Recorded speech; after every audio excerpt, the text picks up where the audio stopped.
Krishna. Bizni hech kim ayirib etolmaydi, shundaqmi? Men tekshirib baqsam, unda qadam texi tug'ilmabdi. Birarsi sinab baqirgan bo'lsa, men butun dunyoga o't qo'yib yutaman.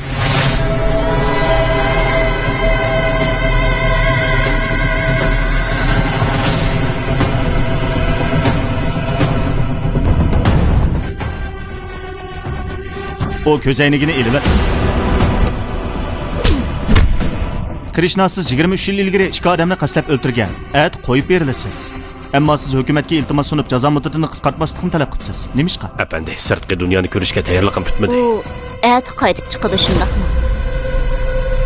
बताऊं तुम्हें क्या ज़िदें दिल की जो भूल चुका वो भी याद रहा मैं तुमसे बिछड़ के भी जाने क्यों हर वक्त तुम्हारे ही साथ रहा Mening nurg'un bo'sh vaqtim bo'lg'achqa, har bir savolingizga oz deganda 5 xil javob tayyorladim.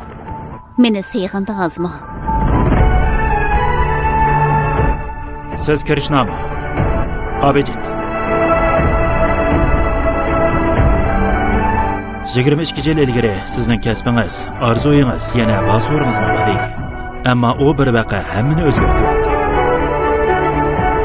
Shu kuni kechda zodi nima ish bo'ldi? Hammasi mening masalam Abijit. Men doim oqibatini o'ylamayla ish qilib qo'yaman. Bu 22 yildan beri mening sizni o'ylamagan bir kunim yo'q.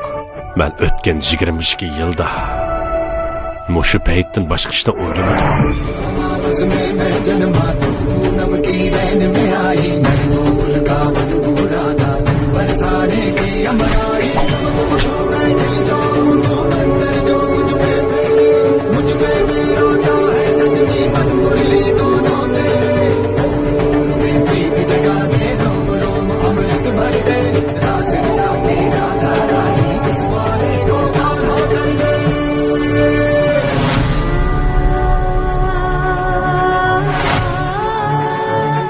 Yürükümni üstütek qaplaganda sen go'yo yomg'ir eding.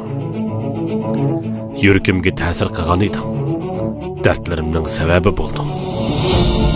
Azobimning egisi bo'lding. Men muhabbatni nobud qildim.